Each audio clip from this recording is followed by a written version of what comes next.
Well, you know, Dennis, it's another beautiful day in the Ozarks. There's a lot of them here, aren't there, Doc? Well, there have been. We've sure enjoyed it. Yeah, we have. You know, thinking back over our lives, you realize I've known you for 35 years? Oh my good, 35 years. 35 years ago, Wow. 1985, I heard you lecture in Tampa, Florida. I remember that. Your brother was there. Yes, yeah, the two of us were there. Remember the two of you being there. Yeah, and you know, we've seen a lot of changes since then, but there's some constants. Those constants is what you taught back then were based on principles that endure. And they have certainly proven to endure through the test of time here. Another constant that we've had, plant enzymes still do the same two things, don't they? They haven't changed, And they have do they? it well. They do them really They do well. it well. And they're the missing link in nutrition. Totally.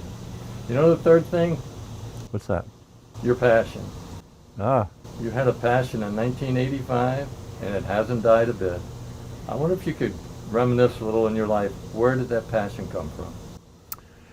you know, I was asked to lecture at the symposium at Logan University here. And they asked me if I wouldn't go back and review some of the things that I had learned in my career. And as I sat down and wrote that speech, I realized that I couldn't start just back in the 60s when I was in school. In order to pass on some of the lessons that I've learned, I had to go back to June of 1937. So of course, you know me, I had a little fun with the audience, and I said, now, there's a lot of young people, young doctors here in the audience, and some of you may think that's the year I graduated from Logan University, but it's not. It's the year I was born. But I wasn't born until October. I want to take you back to June. My mother, who was an RN, was taking her mother on a city bus to see a cardiologist at the hospital where she worked. Now, my grandmother had given birth to 10 children and was beginning to have some heart and lung problems. And so my mother was taking her to be examined. And after the examination, while my grandmother was getting dressed, the doctor wrote down on a piece of paper and handed it to my mother. Didn't say a word. And the note read, she may drop dead any minute. Oh. Now, can you imagine being 5 months pregnant and having that handed to you? No. That's a story that I heard not many times, but it was brought up 2 or 3 times in my lifetime. My mother was very resourceful, and she passed that resolve on to her 3 boys.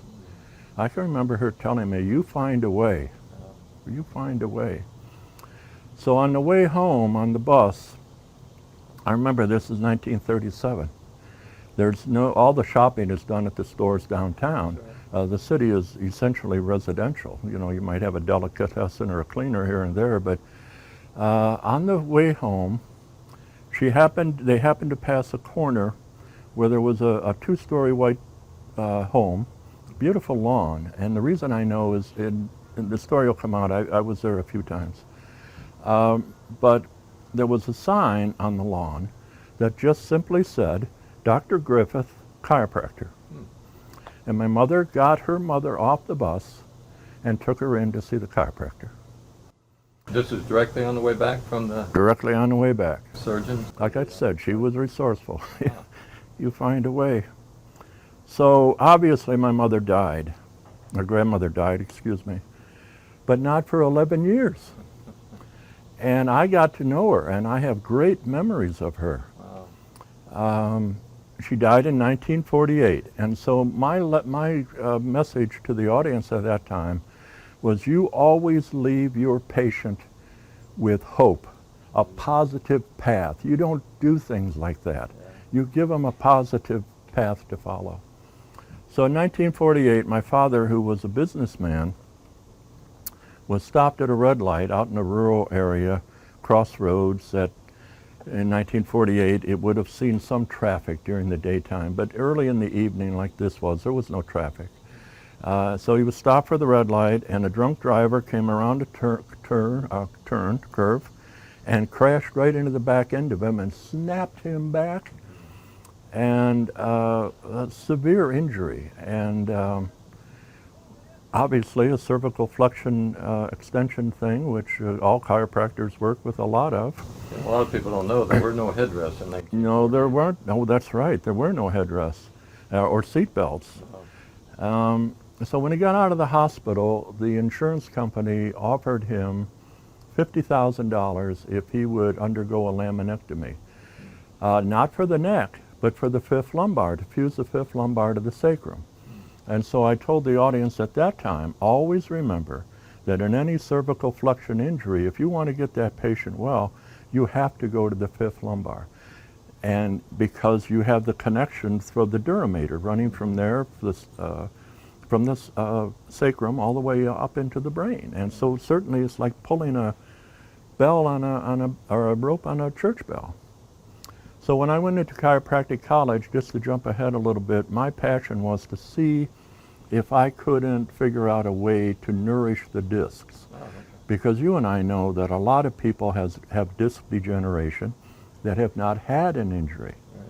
So my father suffered with this the rest of his life. What's interesting is the insurance company offered him $50,000. If you translate that into today's money, it comes out to a little more than $503,000. Now it's a substantial amount of money. His insurance agent, however, said, "Howard, think about it."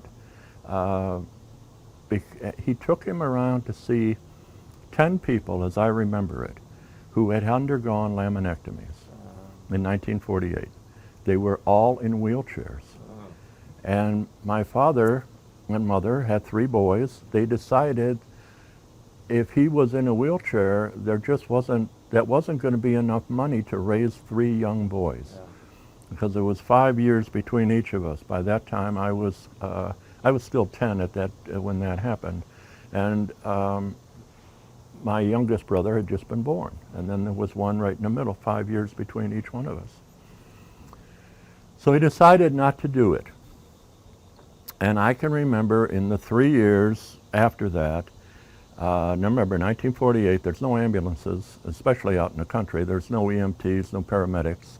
If you had to go to a doctor or go to a hospital, you called the police and they took you. All right. I can remember my father lying on the floor in agony, and the neighbors coming in and taking a door off the hinges, using it as a stretcher, sliding him into the back of a pickup truck, believe it or not, and driving him to Dr. Griffith. Wow. So to jump forward then, I went into chiropractic college in the 60s. And I was determined to see if I couldn't find a way to nourish the discs. Because my father suffered with lower back problems all his life. All right, and sometimes it was pretty severe. Although he was helped, he was able to lead a normal life. But after 3 years, he was told that he had to sell his business and find something else to do. And so he went to chiropractic college. So my father graduated from Logan University, a chiropractic college at that time in 1955. It's the same year I graduated from high school in St. Louis. And we moved back to Buffalo, and he went into practice, and I went to the University of Buffalo, and then wound up going to back to Logan in the 60s and become a chiropractor myself. So with that passion,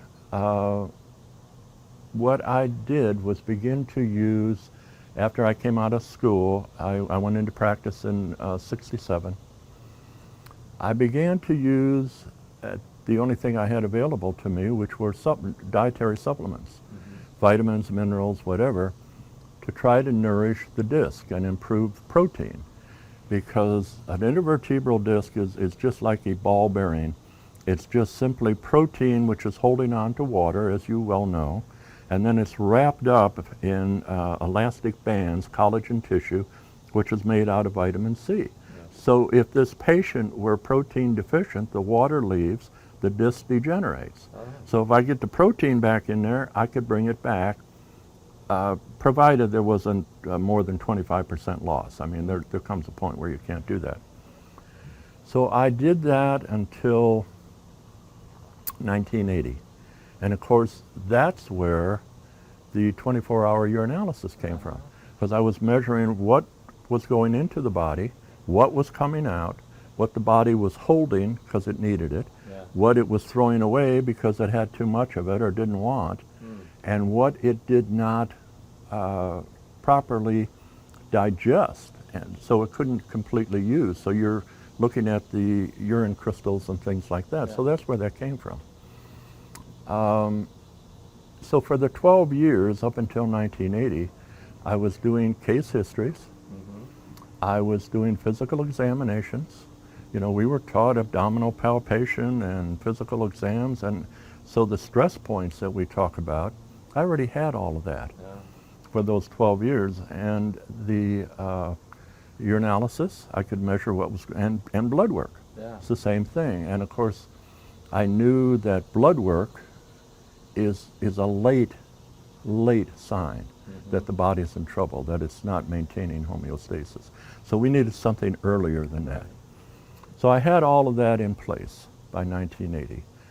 And I was just about ready to give it up because the cofactors, that is the vitamins and the minerals, have to be put to work by the body.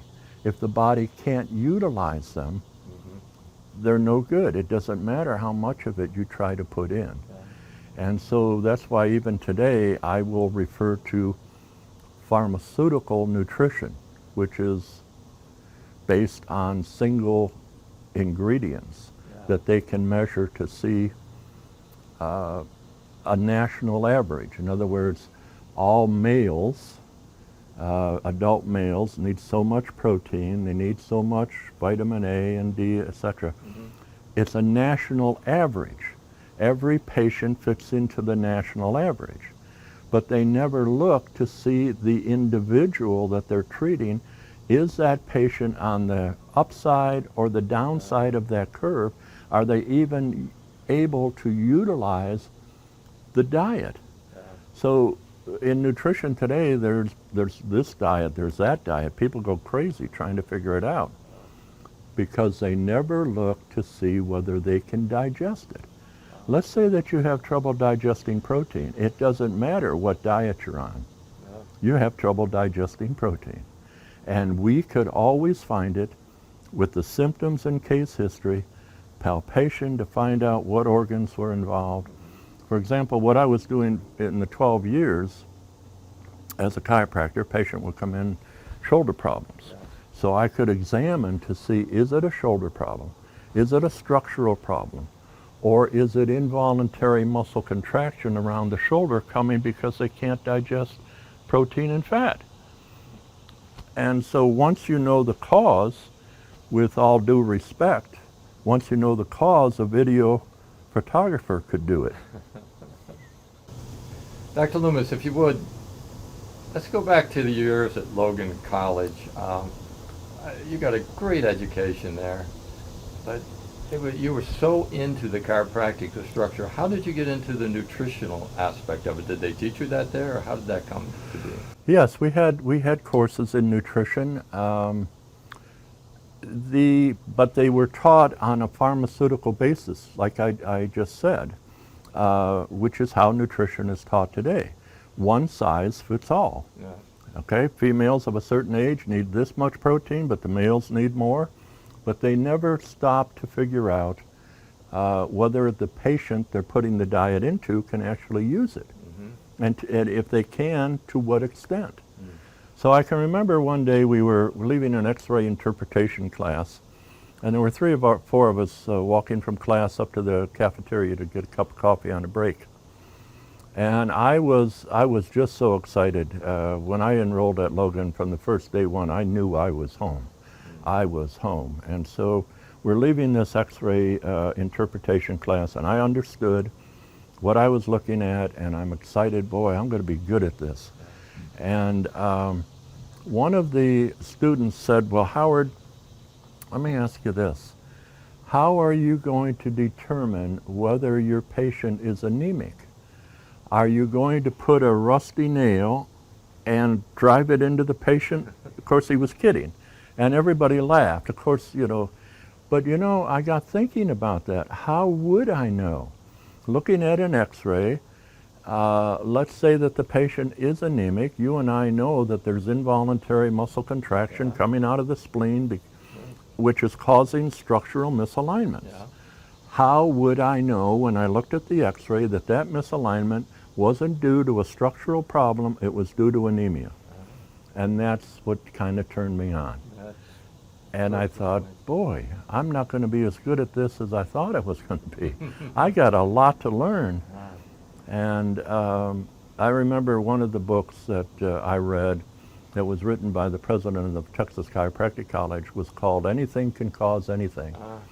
And he said in that book, I'll never forget this, when I read it, any chiropractor should be able to just sit down and talk to their patient and know exactly what he's supposed to do, he or she is supposed to do, based on what that patient tells them. And I thought, oh my goodness, there is no way. No, I need to quit and go sell insurance or do something like this. How in the world do you do that? But those were the two things that really tipped me off. And so that's where the 24-hour UA came from. And like I said, I had 12 years of practice with that.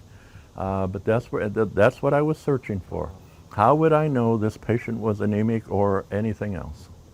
Wow, that's great. You know, you really, when you were at Logan, you really had two educations, didn't you? By that I mean you worked full time. Oh, I did. Well, yes, we didn't have student loans back then, and of course it wasn't as expensive to go through school. But I worked all night from 11 to 7 at Jewish Hospital in the emergency room, doing the odd things that were required in the emergency room. I had an emergency room nurse that I worked with almost every evening, and she taught me a lot. And Dennis, I can't tell you all of the things that we were involved with that I learned during those years. It was incredible. And yes, it's true that the interns kind of liked to pick on me a little bit, but you know, I was a big boy. I'd played a lot of sports, and so I was able to hold my own against them. And it was quite an education, so I did. Wow. I did. Yeah, I know you said that some of those doctors were absolutely amazing, and I know the one story you told me about, you were having a health problem yourself. I was. I had developed a tumor in my left middle ear. And it went, I became dizzy. I wasn't spinning or anything, but I could not focus my eyes for any length of time, and they would shift, which made reading very difficult. And so obviously we began looking for help, and went to many doctors over that 6-month period of time. I even had to drop out of school. And no one could diagnose it. And one night, about 2 o'clock in the morning, an ENT specialist had to go to the emergency room, very well-respected man. And the nurse called me up and told me to get down there. And when he came out of that treatment room and started for the door to go home, she wanted me to fall in step with him and ask him to look in my ear. Wow. Well, this was, this man was, I said, June, I can't do that. It's 2 o'clock in the morning. And she said, well, she threatened me. I won't tell you what she said. But she said, I'm just fed up with this. You get down here and you ask him. So I did. And here's this poor man, you know, I don't know, he was probably about 5'8". He had glasses, wireless, wire glasses, and he had his bedroom slippers on, for heaven's sake. And I fall in step with him, and we're going down the hall, and I told him, and he never said a word. He just pointed to an examination room. So we went in, and I'm up on this high table. I had to bend way over. I thought I was going to fall over so he could look in my ear. And remember, I'd had this for 6 months, and it took him a long time to figure out what it was. I bet it took him 10 or 15 seconds. He says, well, you have a cholesteatoma in there. It's got to come out, otherwise it's going to grow into your brain. do you work here at the hospital? I said, yes. He said, fine. You be in the clinic at 7 o'clock when you get off work and we'll take it out. And I sat there, Dennis, on that table. And as he left, I decided right then and there, when I grow up, I want to be just like him. I was so impressed. Well, your work has helped a lot of people to achieve those type of results, put their hands on them and know what the problem is. Well, And they have to, that's the end of the hunt. So that's the beauty of the Loomis system that you have created throughout these years. well, in 1980, when the National Enzyme came in and asked me if I knew anything about food enzymes, and of course I told them no. Nobody did back in 1980, except Dr. Howell. He had done the theoretical work on the fact that they actually are part of nutrition, but they've been forgotten by pharmaceutical nutrition, what I call pharmaceutical nutrition. And they asked me if I would get involved with that, and I said, well, sure. You know, nutrition's real easy to practice. All you have to do is know the symptoms of a deficiency. Yeah. So if you can tell me what the symptoms of a protease, amylase, lipase, cellulase deficiency are, I can make product for you. Yeah. And they said, well, they didn't know. And I said, well, what do you want me to do? And they said, well, why don't you call Dr. Howell? Because he was probably 88 years old by that time, living in Fort Myers, Florida. So I called Dr. Howell on the phone. He was very gracious. And he said he didn't know either. That's not what he did. It was his job to figure out that they actually worked in the stomach and pre-digested food and got it into the body before you could begin digesting food yourself. And so I sat down and I thought about that, and I said, look, you already got, talking to myself, which I occasionally do, you have a case history, you have a physical examination, you have your analysis, you have blood, you already are in position to do this. Yeah. The question is, do you want to do it or not? Yeah. And it probably took me 15 seconds to decide yes. Well, there were a couple of terms I remember you said that really helped stimulate that yes, and one of them was homeostasis. Well, now you're going to embarrass me. Well, I didn't mean to, but Well, I'm sitting there trying to figure out how am I going to apply this. I know my procedures for finding the deficiencies, but how am I ever going to explain it? Why does it work this way? Yeah. And I'm sitting out in my sunroom one Saturday afternoon, and my Gussie, my dog, was laying next to me. And I'm reading and I'm looking and I come across the word homeostasis. Now, every doctor knows what homeostasis is.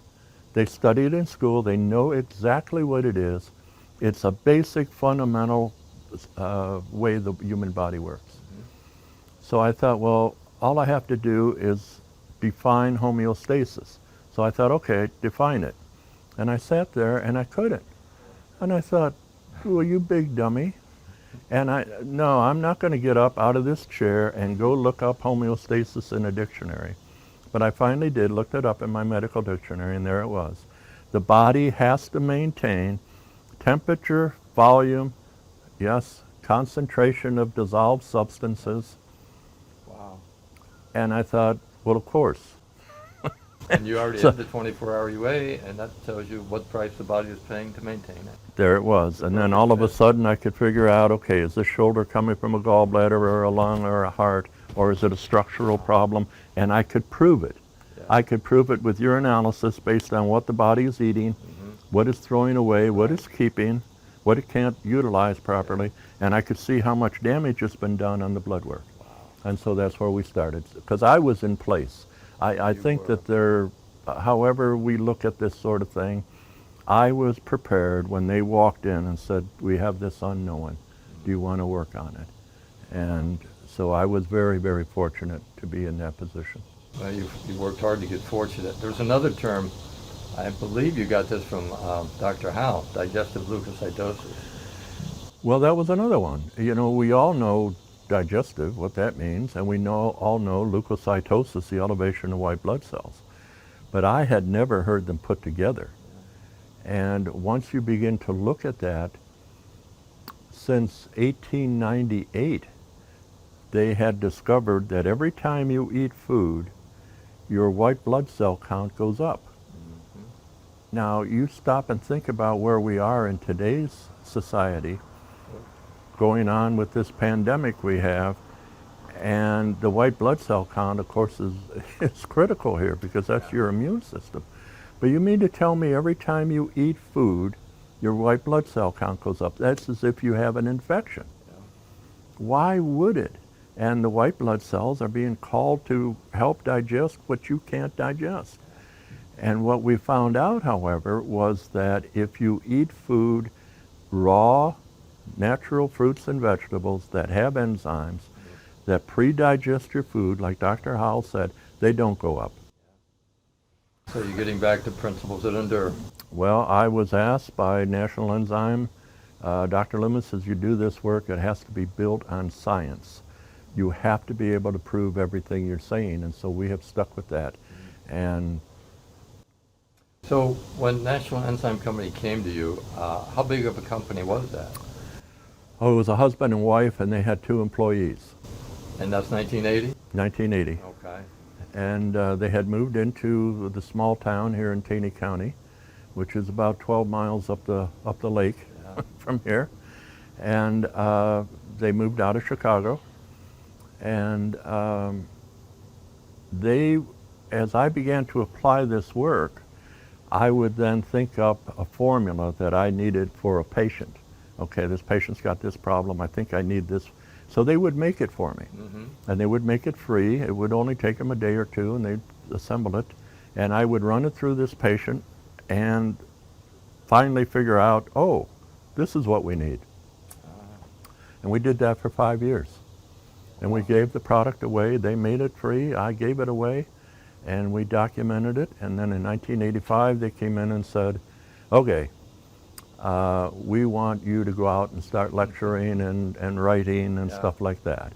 And so they still had a couple of employees. I don't think they had more than that. They may have, but if they did, and not many. And I remember when they sat down and they brought their biochemist and asked me, okay, if you were going to do this work, how would you apply this? Yeah. And of course, as you well know, I can come up with some really silly analogies, I think, but they work. People understand them. And I said, well, let's say that you had a vitamin A or a chlorophyll deficiency. What we would do is we would go out and mow the lawn, and we would then take the clippings and grind them up into a powder. Right. We would analyze the powder to see how much protein, carbohydrate, lipid, fiber was in there. And then we would put enough enzymes to digest what that was in a capsule. So when the patient swallowed the capsule, which will melt in a minute, the body digests this, gets it into the blood, and the body uses it right now. And it would begin to relieve these stress points. Now, it didn't cure people, that's not what I said, but you can get it into the body in about five minutes, certainly not more than 30 minutes. And it takes 45 minutes in young, healthy adults to make stomach acid. Digestion doesn't even begin for at least 45 minutes if you're healthy. And so that's what we began to work on. So you used the true definition of nutrition. Yes. Which is the science of what? Well, it's the science of food.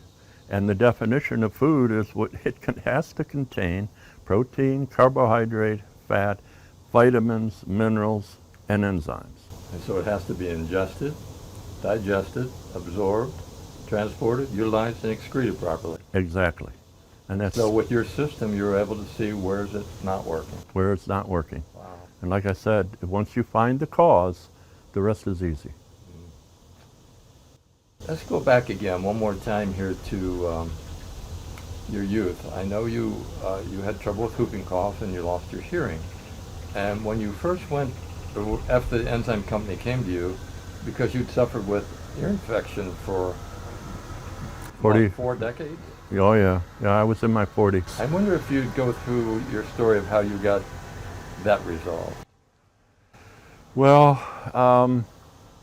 that's kind of emotional for me, Dennis, because once I realized what this company wanted, I had whooping cough, and it left a draining infection in my ears.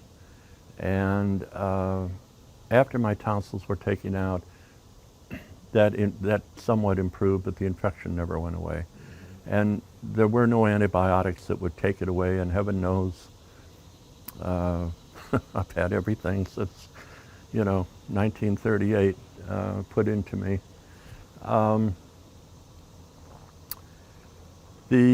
I decided that this was going to be a big project, and there was no point in my trying to go into this if I could not get rid of this infection, and that's what I told them. I said, if these things actually work the way we think they do, I should be able to get rid of this. Right. And so I asked them then to make a formula which was a little stronger than what they usually would do. So they did, and I began to take it. See, I could, here in Missouri, if you're out mowing the lawn and you begin to sweat, that would bring on the infection again. Or if I let water get into my ear when taking a shower. So I suffered with them, and the last thing that the medic here was doing was he would give me a dose of antibiotic. That wouldn't work. He'd double the dose. That wouldn't work. So then he'd give me a double dose with a shot in my rear end, and that would put it into abeyance until I got water back in there again. So we began to work with this protease, and it didn't work. And so I told him, no, it doesn't work. Double the dosage. Now, when I say double it, I'm talking about actually increasing it. And so making it twice as strong. Concentration, not twice as much, the concentration. And they had the ability to do that? By that time, they had the ability, yes. And so they said, well, do you really think you want to take that chance? And I said, well, no guts, no glory. And so they said, okay, we'll do it. So it didn't work either. And so then we come along and we want not just another addition, we want this doubled. All right, so finally we reached a point where it did attack the infection. However, it did not kill the infection, the bacteria. My ears got so red and painful and hurt. Oh, I hadn't had an ear infection like that in I can't remember how long. And I sat down and I thought, oh my goodness, what have you done to yourself? And then in my vernacular, the way, it seemed to me I had started a fight and I was losing. And so I went back to the enzyme company and I told them, you now have to double this again. And they said no. No, because you don't know what you're doing and we'll be liable for this. And I said, fine, then I'm out of here. I mean, and not only that, I demanded that they do it. So they had me sign a piece of paper that they were not liable. And so we began to use it, and that infection was gone. I knew the first time I took it, it was going to work. And within 24 to 36 hours, I can't remember exactly now how long it took, but it was gone. It's never come back. Wow. So then I knew I was in it. You're in it now, son. You were in it. Yep. Now, were there any side effects of taking that high? Why didn't you look some of this up in the library? Well, there's no place to look. There was no place to go. See, that's what I should have explained. If I hadn't had this system that I learned at Logan, this is how you figure these things out, there was no place to go. And when Howell said that we don't know what the symptoms of a protease deficiency are, well, obviously one of them is a bacterial infection, although we can't say that legally. No, we won't. Let me ask you this. Did you learn anything else about high protease? Were there any symptoms of taking high protease? Well, now we're back to homeostasis, and oddly enough, these ingredients do not work by themselves. Protein has a relationship with calcium. Mm-hmm. So you have so much calcium, which is supposed to be floating in the blood, so that you don't have muscle cramps and tetany.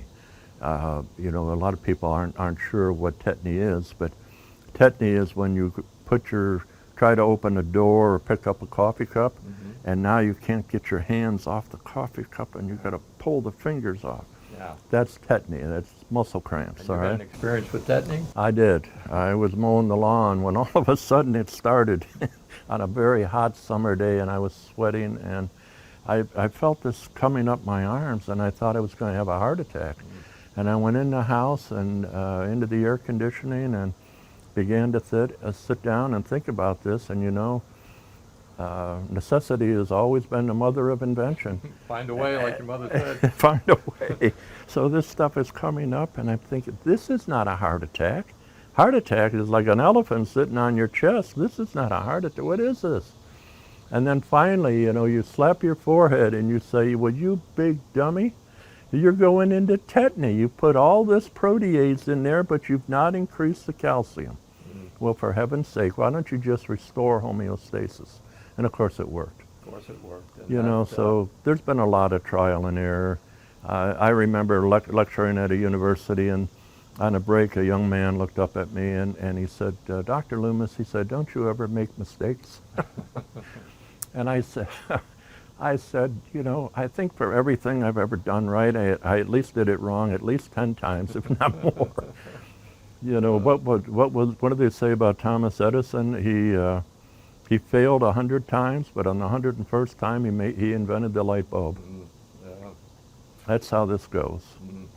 That's been quite a ride. It really has. It has. I know the American chiropractic magazines, they referred to you as the father of plant enzyme therapy. So. Well, that's flattering, and we appreciate it. Well, it's a well-deserved thing. I mean, there's so many that have spun off of your work, and oftentimes I know there's people that say, well, yeah, I studied with Hal, and Hal was dead before they were born, some of them. So, Yes. you know, there's some wild stories out there, but you truly are the father of the plant enzyme therapy and the system that you have. So now I think we're up to about 1985 when I took a seminar with you in Tampa, Florida, and I'll never forget, I had, I don't know how I got it, but I couldn't get rid of it. I had a staph infection right in my belt line, and it would grow almost visibly every day. And I remember Peter White. Yes. He was a salesman for the company that you had created the products for. He was telling me about this Dr. Loomis and these plant enzymes. Well, I told him, I've never heard of Dr. Loomis, and plant enzymes, they're junk. They're destroyed in the stomach by hydrochloric acid. That's what I was taught. Yes, I know. And I was also taught that if they weren't destroyed, the molecular weight is too big to ever cross the gut wall. Yes, I know. And I had an education that was, you know, my education was from MD, PhD out of Emory University. Oh, an extraordinary university. You had a good education, Dennis. That's at Life College. They were the ones that taught the science and the physiology and such. And so, you know, Peter White was persistent rascal because I believed in my education. And but he was so persistent, I said, you know what, I'm going to go hear this Dr. Loomis. And I never forget, I thought, wow, amazing, but is it true? And I showed you that, and you said, oh, that's nasty. I said, yeah, I know. And I had several patients that were MDs, and I would show them, I said, what do you think of this? Oh, that's a staph infection. That's nasty. You got to have antibiotics. And I said, well, I can do it with nutrition, because I was a believer in nutrition. I didn't know about enzymes, obviously, and I asked you what you would do. You said, oh, that's nasty. I would do antibiotics. I said, that's not what I came to hear. Well, see, I had been told not to cross the line. No, I understand that. But legally. Then you whispered, but you may want to try some amylase and do it on an empty stomach. And why the empty stomach? I mean, I know, but if you could explain why you recommend it, I do it on an empty stomach. It's because the body, obviously, has an intelligence. And when you put something in it that it needs, it will absorb it immediately and send it where it belongs. This was proven, again, I'll go back to the year 1955, the year I graduated from high school. University of Toronto is taking glucose, not white sugar now, pure glucose, and they're putting a radioisotope in it, and they're having patients swallow it so they can follow it with a Geiger counter. Right. They had to abandon the experiment because within 20 seconds, without the patient even swallowing the glucose, it wound up in the exact same spot in the brain in every patient they tried it on. Wow. And just bang, this is where I need this, and this is where it's going. Wow. That's And it comes down, you know, it's often like I've told people at seminars, you either have to decide that the body has an intelligence, which it does, I don't care what you call it, or it doesn't. And it'll mean everything to your practice. Does this body have an intelligence? If it does, get in tune with it. If it doesn't, then you're in charge. And in my opinion, good luck. So by taking between meals, it would nourish your immune system and deal with the issue. And in my case, I quit eating. I got up every hour the rest of that night because it was going to work or it wasn't. And I was going to be on board like you or I wasn't. And after probably 20 hours, it was really gone. I mean, the damage had to be repaired, but the growth had all stopped. And I was on board from that time on. So yeah, and I think probably we should point out for the people that might be watching this video that those enzymes do not float in the blood. They're picked up by the white blood cells. The white blood cells use them. We're getting back to the two things they do best, right? Pre-digesting your food and nourishing your immune There you response. go. So, there you go. well, it has. So 85, I totally changed my practice. Now, you had a lot of people in 85. I think Lita Lee came on board about them, and Dr. De Palma. A lot of people came on board back then that are still doing your work. Yeah. So that was a good year. It was. So you worked on patients, didn't charge them for the enzymes for 5 years. Is that correct? Yes. And you would come in, you do your case history, you do your physical exam, you do your urinalysis, and you actually had a blood analysis lab in your practice. We did. Yeah, Absolutely. We could look at we had a big TV screen and we had a VCR, and we could take the blood, put it on a slide, look at it under a dark field microscope, see it, and then spin it down and put it into a computer and do whatever. You could see what enzymes did. Absolutely. I could put amylase into a fasting patient and see what it did to the blood. Within 5 minutes it would change. And so you took Hal's work of pre-digestion to another level, in my opinion, because what was the last thing he told you? Don't let it... He told me, he said, Howard, don't let this burn you out. Well, it hasn't yet. It hasn't yet. No. Because you took it working with the between meals part, with the actual nourishing of the immune system. That's the part he didn't understand. Yes. I can remember talking to him about that. Why do you want to do that? Yeah. And my explanation to people that listen to me is we all stand on the shoulders of those who have gone before us. And someone's going to stand on my shoulders and take this work further. So, you know, I just really enjoyed Dr. Howell. He was a real gentleman, and he was patient with me. Why do you want to do that, he'd say. Well, you certainly have done it.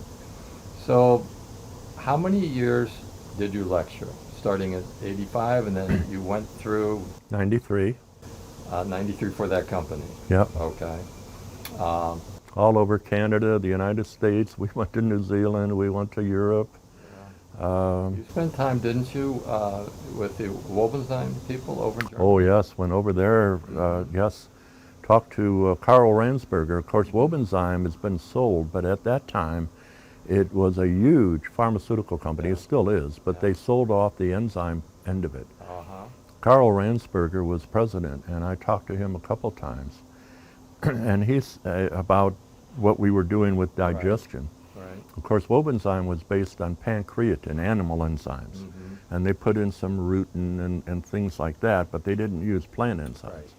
And I talked to him about digestion, and I can remember he was a huge man, taller than I am, He looked down on me and he says, Dr. Loomis, you go back to America and digest all the food you want. We don't do that here. There you go. And he said, we tried it, it doesn't work. And what he was talking about is pancreatin, which your body makes. Right. But it's used for inflammation.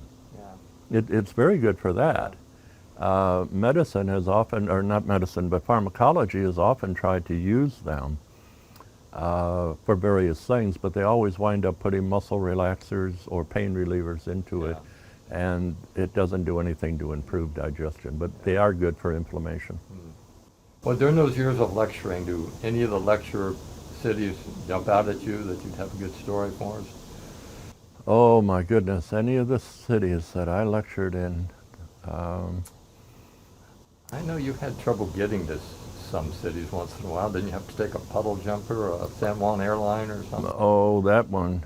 Well, you're going to use this video to embarrass me, aren't you? No. I have to go fly to Vancouver to lecture up there, which I went to several times to Vancouver. So I would fly out of Springfield and land in Seattle. And this one day, I'm told that, well, your flight has been canceled, and we won't be able to get you there today. And I told them, well, no, wait a minute. My understanding is we have about 100 doctors that expect me to walk on stage at 9 o'clock tomorrow morning. You have to get me there.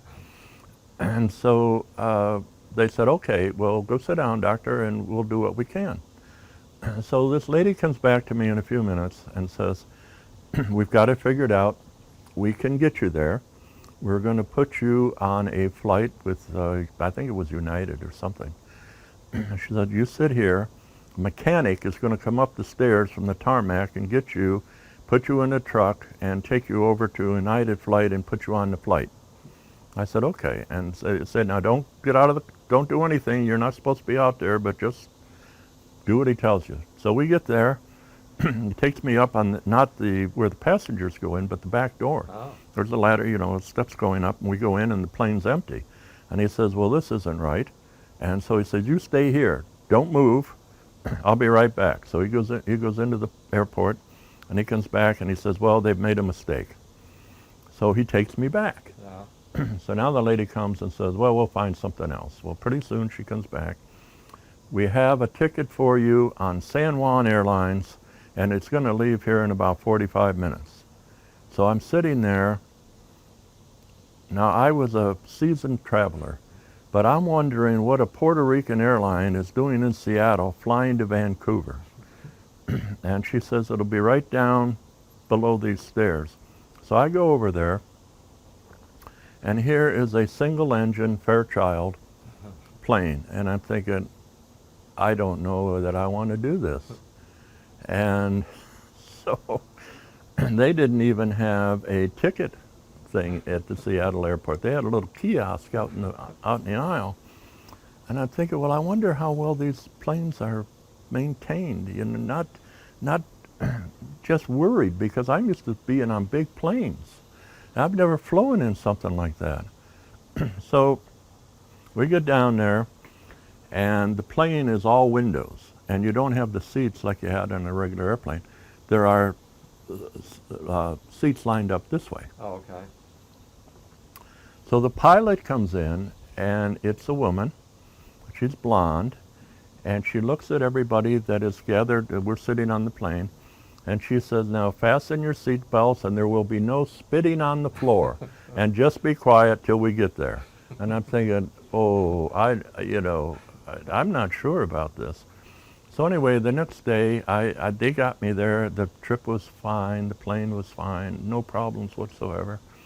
So I'm talking to this audience in Vancouver, and I asked them about the San Juan Airlines, and they all laughed. And I said, what did I do? And they said, well, those are the San Juan Islands that you flew over. And I said, oh, what a big dummy. What a big dummy. I know you've had lots of experiences.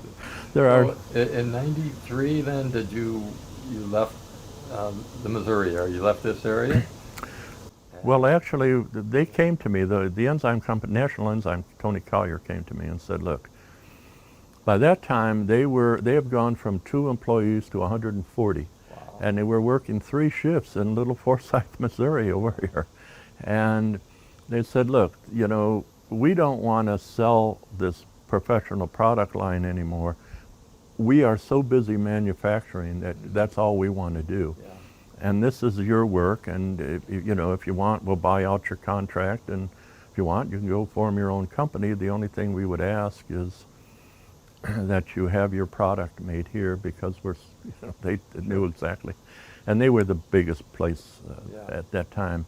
Because in 1985, there was no food enzyme industry. Now there's food enzymes in Walmart and any store that you want to walk into. But that's where it came from. And so my children were raised. I was 58.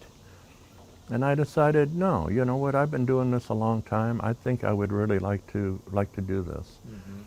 And so I sold my practice. They continued to pay me through 1994, and I moved to Madison, Wisconsin, and opened my own company. Ah, all right. So how many started in your company? Just you?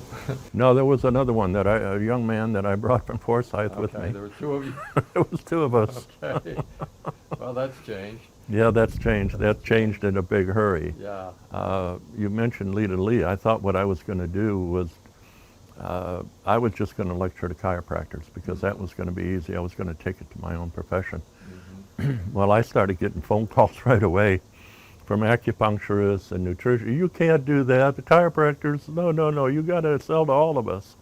And so, it just grew out of that. So. Okay. Then you started having annual conferences. We did, 1999. That was the first one. You came to work for me in 1997 because up until then, I was not only building and the company and lecturing, but we were also interpreting the urinalysis test for these people. And gosh, there were days when I would have to sit down and interpret 25, 35 tests. I remember. And I remember the day you called me and asked me that you had retired and you had moved into this area. And did I have a place for you? And I said, boy, I sure do, Dennis. It's a good ride. So then in 1999, Pamela Warner, who worked as customer service for us, decided that there should be an enzyme international or whatever was her idea seminar. And so we decided to do the first one, and we did it in Puerto Vallarta. Yes, I remember Puerto Vallarta. Oh, it was a beautiful place. Beautiful place, a beautiful resort. And I remember us driving up into the hills at night to that restaurant and overlooking Puerto Vallarta, Pepe. It was quite a trip. But that was the first one. But then Pamela got sick and had to retire, and we didn't have anybody right away to take her place, but that's when we hired Cheryl. Boy, that was a good day for all of us. That was a really good day for all of us.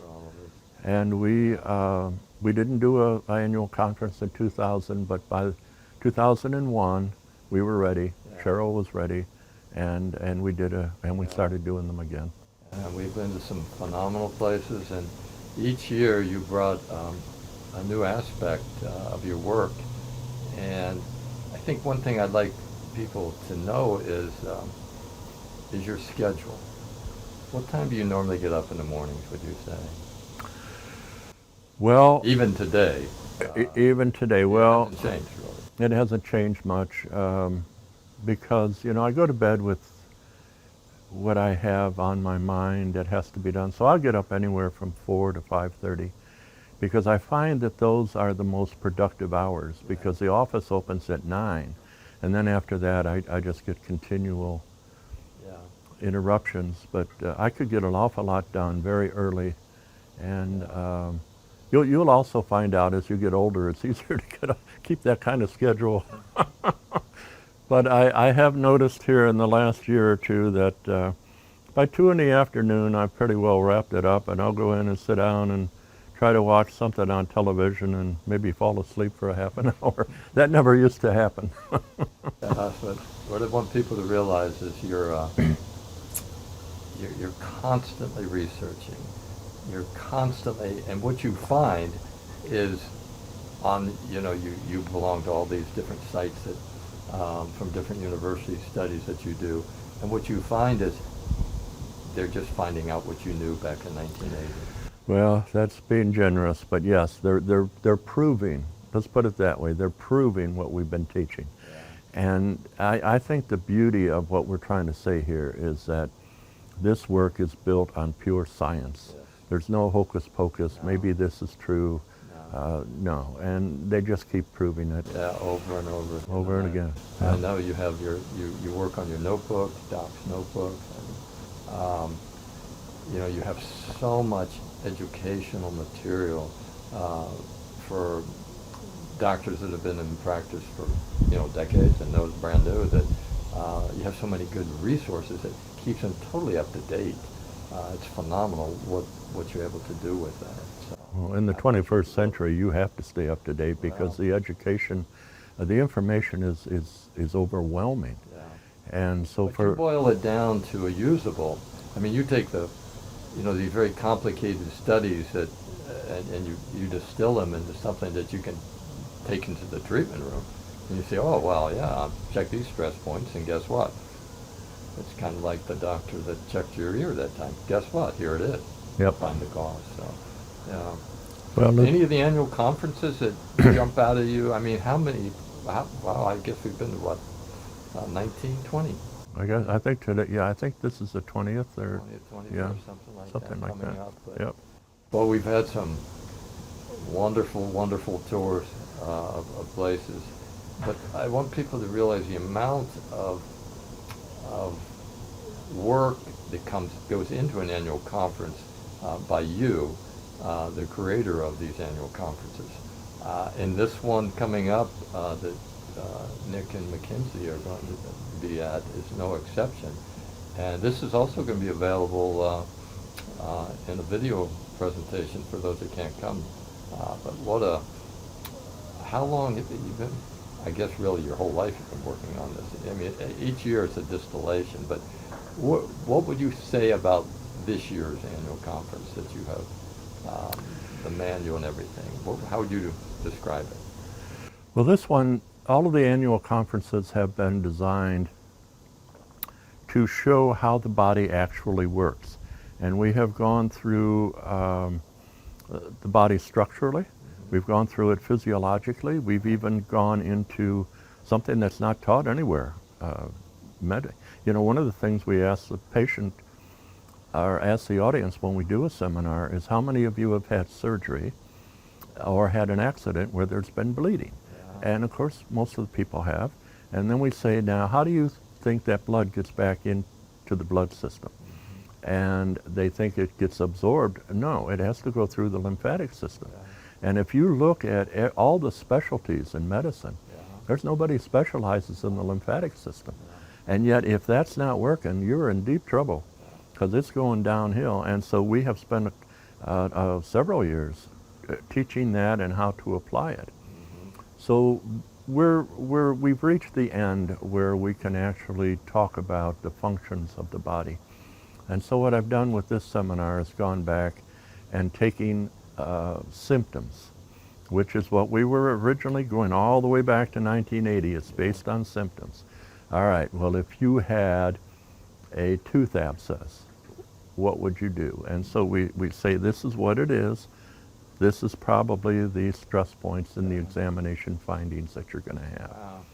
And we just, I think there's probably, I haven't counted them because the manual's being published now, but I think there's probably over 200 pages of this, of individual symptoms, and it comes out of what I have learned, what you have learned, and of course we've got Dr. Gatto and Dr. Mackenzie and Dr. Squire who have contributed, their learnings in this. Yeah. And so I would, Dennis, can you imagine what it would have been like for you and I to start a practice with a manual like that? Oh, wow. When you see this, we often ask them in seminars, what do you have to see before you know what to do? Yeah. And there it is. And like we say, if you can find the cause, you've got it made.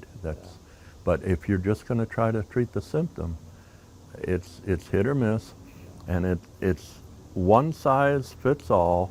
versus what does your body specifically need. Yeah. That's the difference in what we do. And that's a huge difference because it is a complete system. It is. It's a system that really is, like you say, you were standing on the shoulders of Logan.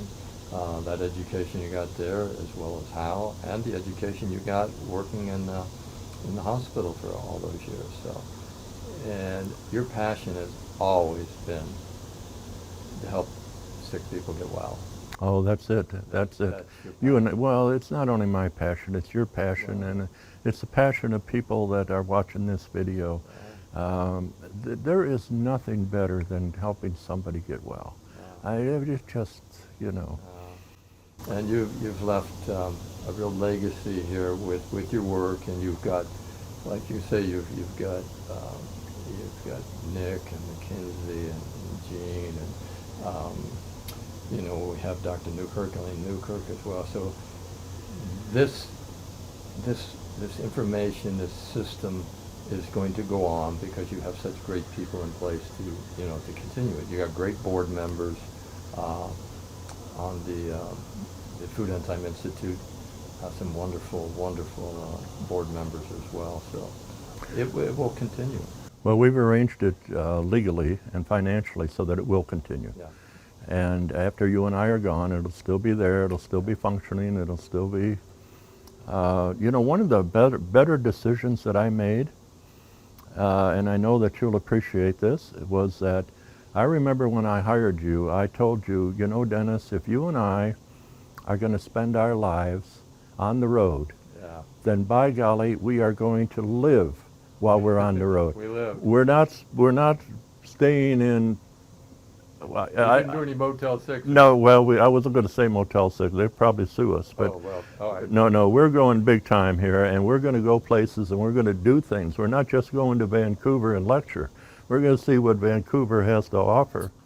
We go to Foxwoods? Oh, Foxwoods. You and I and Cheryl. Oh, my gosh. Oh my goodness, what a evening that was. Yeah. And That was wonderful. What floor? 26th floor up there? the restaurant was on the 25th.